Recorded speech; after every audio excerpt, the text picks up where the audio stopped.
Saya datang bukan daripada base memang ada foundation keluarga ataupun keluarga yang memang datang daripada bisnes tak.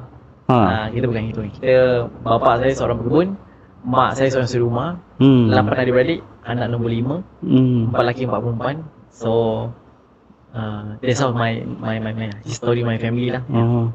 So bila tuan kata mengambil pelajaran tertinggi tu setakat pelajaran Malaysia di mana? SPM saja. Saya sebenarnya sambung belajar, tapi tak lama. Saya sambung belajar di Pekan Pang, di DLB Highcom Pekan Pang, automotif.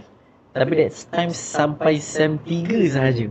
Faham. And then tak ada, diploma saja. So tapi sebab kematian arwah bapak saya, so kita decide untuk tak apalah, tak ada siapa yang tanggung.